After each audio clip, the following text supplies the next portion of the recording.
Okay, good afternoon everyone. Diyos maray na hapon tabi sa ito mga tugang ngunyan daw ni Lunes Santo.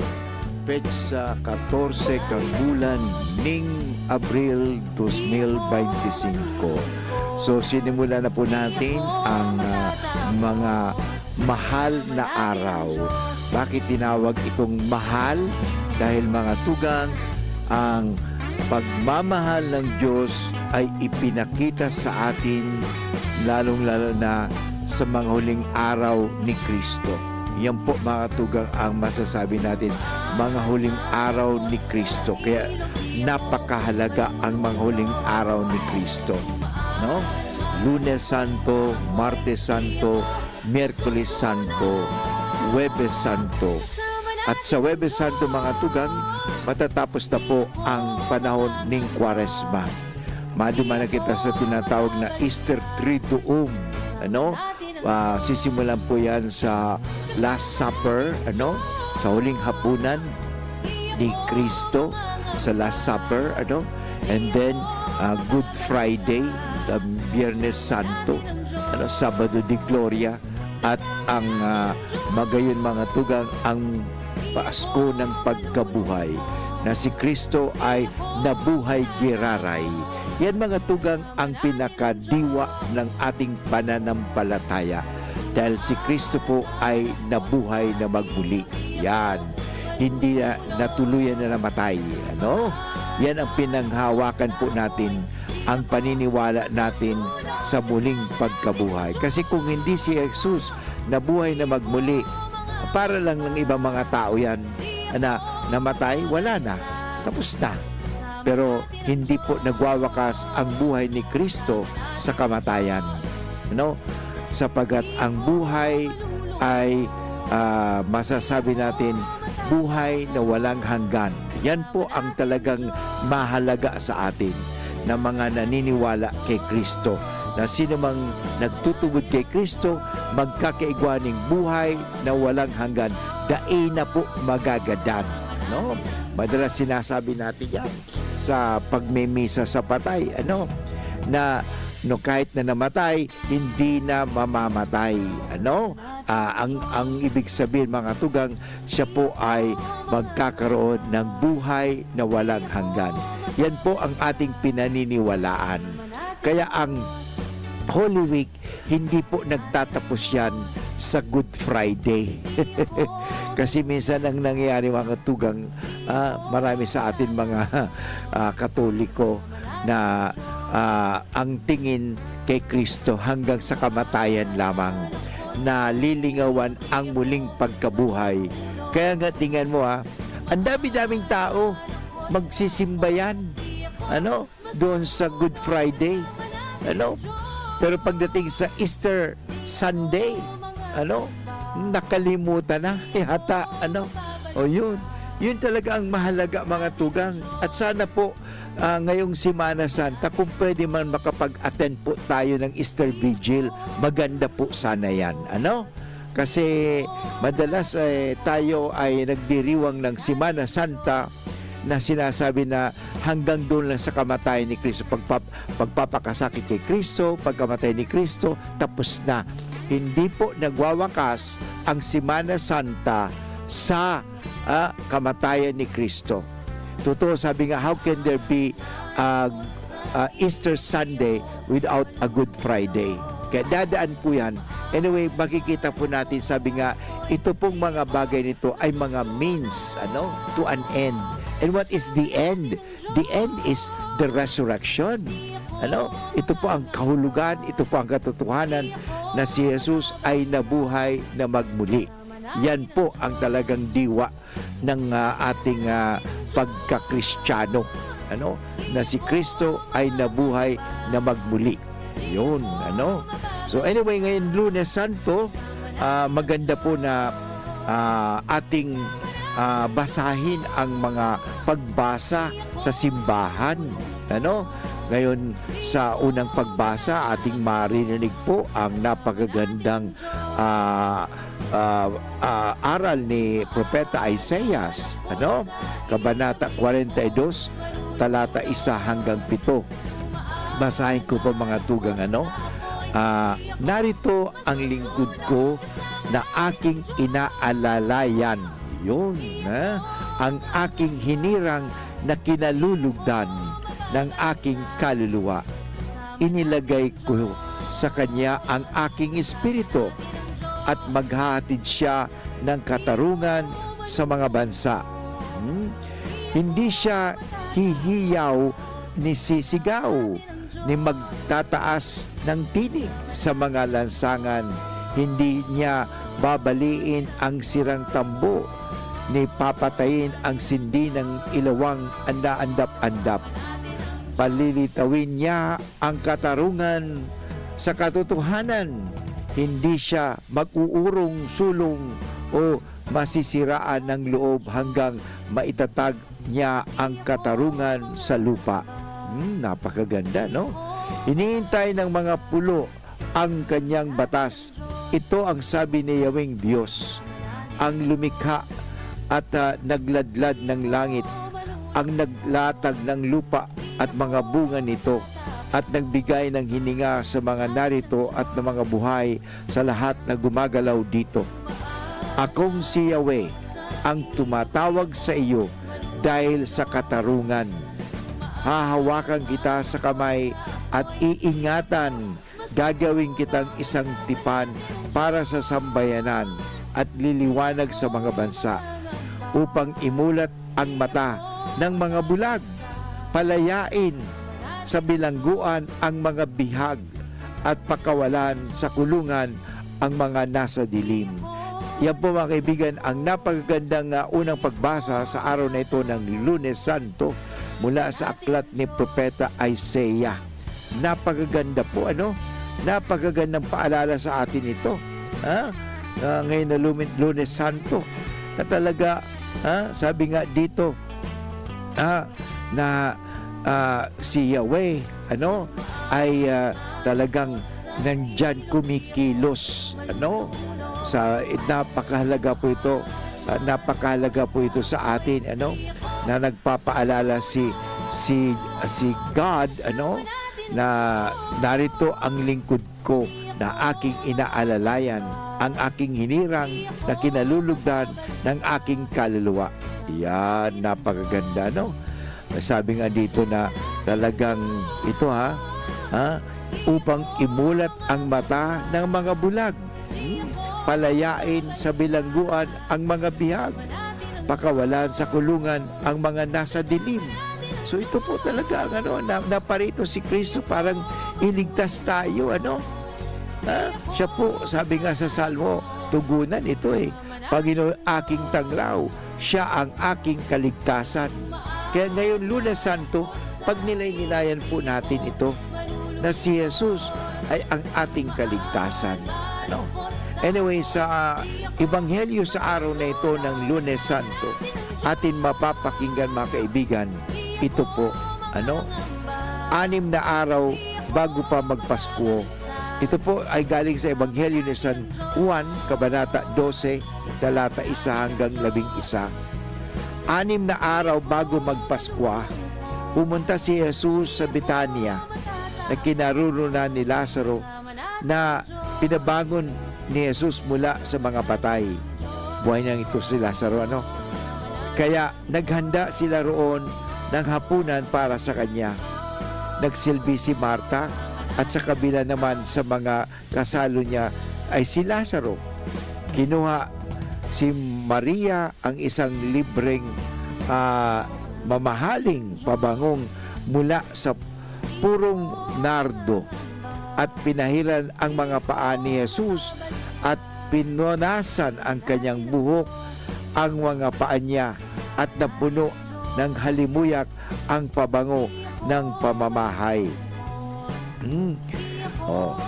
Sinabi naman ni Judas Iscariote, na isa sa kanyang mga alagad, na siyang magkakanulo sa kanya, di ipinagbili ng 300 denaryo ang pabangong ito para sa maibigay sa mga dukha? Sinabi niya ito hindi dahil may malasakit siya sa mga dukha, kundi dahil magnanakaw siya. Nasa kanya ang bulsa na pananalapi at nangungupit siya sa inilalagay doon. Kaya sinabi ni Jesus, pabayaan mo siya. Inilaan niya ito para sa araw ng paglibing sa akin. Kasama ninyo lagi ang mga dukha, ngunit hindi ninyo ako laging kasama.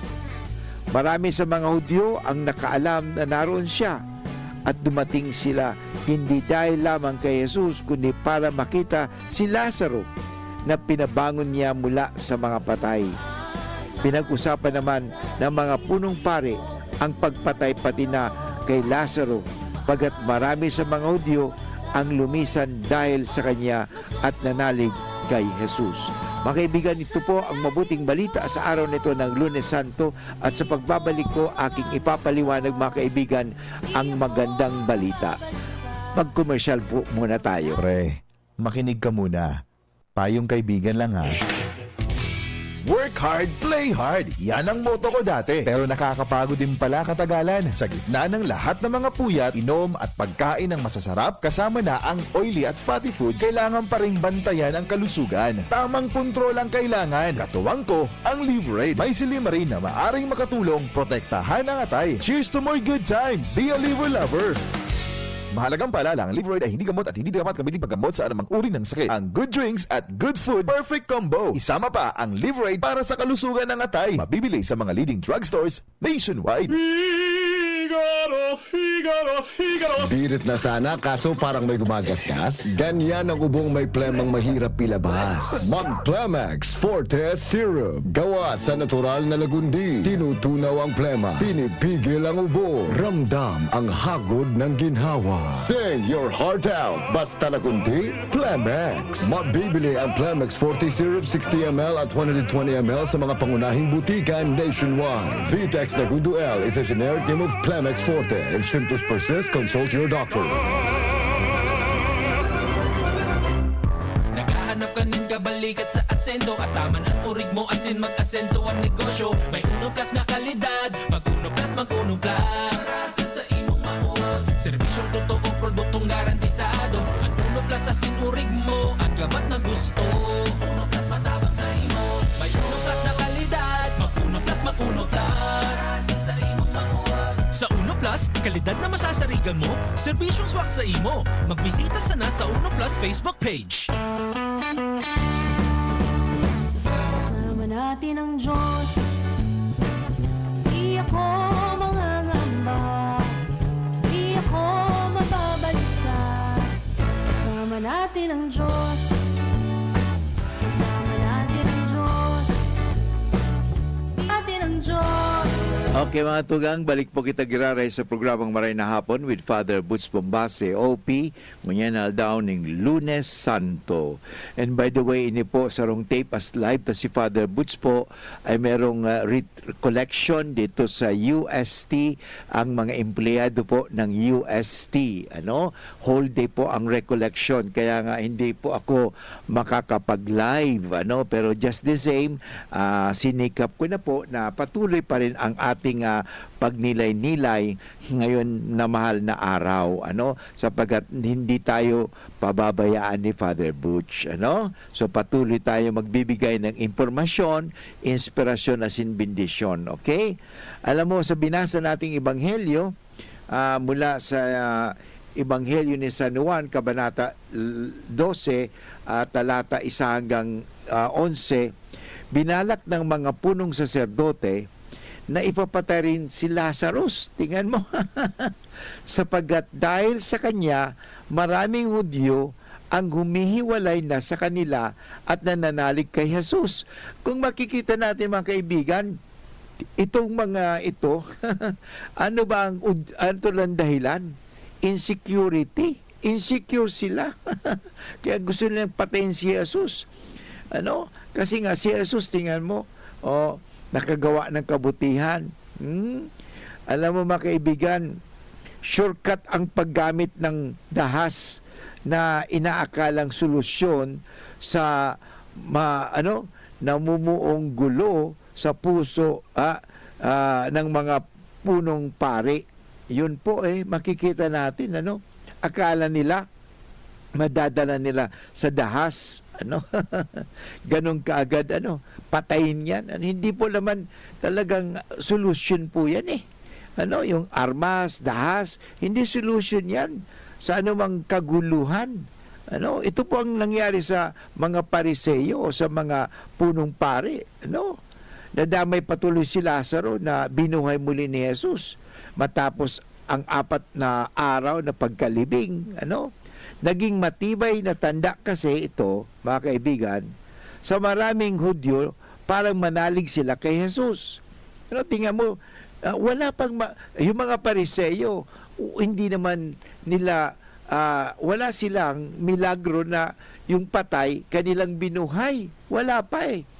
At si Jesus lang, makikita natin dito eh, si Jesus lang ang may kapangyarihan, o sabi natin, ang Diyos lang ang may kapangyarihan na magbigay buhay muli sa taong namatay. Ano? Wala. O yung may nabalitaan ba kayo na yung pariseyo, mga eskriba, ay nakapagbigay ng buhay? Hindi, pinapatay pa nga nila eh. Dahil sa inggit, ano? Yan po ay napakahalaga na pagnilayan natin, ano? Nadamay pa si Lazaro. Kasi ito nga, sabi ka, naging matibay na tanda ito eh. Parang maraming Hudyo ang manalig kay Jesus. Ano? Isinasama rin siya sa planong ipagpaligpit. Pinaliligpit din si Lazaro, hindi lang si Jesus eh. Alam mo, ang problema kasi, sarado ang isip ng mga nananalig sa dahas. Kasi akala nila o armas, ay ang solusyon dyan, patayin na lang. Hindi po, alam mo, sabi nga, tingnan ninyo pinatay yung mga Kristiyano, noong first years of Christianity. Hindi ba kay mga apostles, pinatay sila eh. But they have not killed Christianity. They can kill the person. Sabi natin, they can kill the tao. Pwedeng patayin nila ang tao, pero hindi pwedeng patayin ang diwa ng tao. Patuloy pa rin yun eh. Hindi mo pwedeng patayin ang kaluluwa ng tao. At yung diwa ng taong yan, hindi mo maaring putulin yan eh. Nandun po, tingnan mo. Kahit na pinapatay ang mga Kristiyano, binabahog sa leon o lahat ang ginagawa, pinarusa ng mga Kristiyano, pero alam mo mga kaibigan, lalo pa nga, sabi nga, the blood of the martyrs is the seed of Christianity. Yan, napakalaga mga kaibigan yan. Kaya, hindi po solusyon ang papatayin o ipagpaligpit mo ang isang tao. Malapit na naman ang eleksyon bato-bato sa langit, tamaan, huwag magagalit. Sana po, huwag na mangyari yan, Dahil kalaban mo, pinaligpit mo, pinapatay mo yung tao. Parang wala ka nang makalaban. Hindi lang actually physical na patay. Siguro, ang ginawa mo is parang gumawa ka ng dahilan, parang yung taong yan ay hindi makatakbo sa eleksyon. So, ganun din po yun. Pinaliligpit mo. Ang dito pagliligpit, hindi lang yung pagpapatay physically, kundi pagpapatay na rin sa reputasyon ng isang tao. Di ba? Halimbawa, itong siraan dito, siraan dyan, sisiraan si ganito, parang pareho kayo kandidato. Ganun po yan. Ina-apply po lang natin ito. Sa nangyayari. Hindi po maganda. Tandaan po natin, hindi po solusyon yan. Na ipaligpit mo ang isang tao dahil siya po ay, para bang nasabi mo, siya ang nagiging hadlang sa aking interes, sa aking kagustuhan, sa aking ambisyon. Ayun po ang nangyari doon sa mga eskriba at pariseyo. Gusto nilang ipapatay si Kristo sapagkat si Kristo ay nagiging hadlang sa kanilang interes. Dahil sarado ang kanilang isip. Sarado ang kanilang isip. At hindi lang sarado. Sabi, makitid pa ang kanilang isip. At dahilan doon, pinakakitid kasi ito ng kanilang kahinaan at takot. Totoo na mga kaibigan ang taong may takot At ang taong mahina, lalong kumikitid, lalong lumiliit ang kanilang isip. Kaya kung gusto mong palawakin ang iyong isip, yan, maganda po yan sa panahong ito.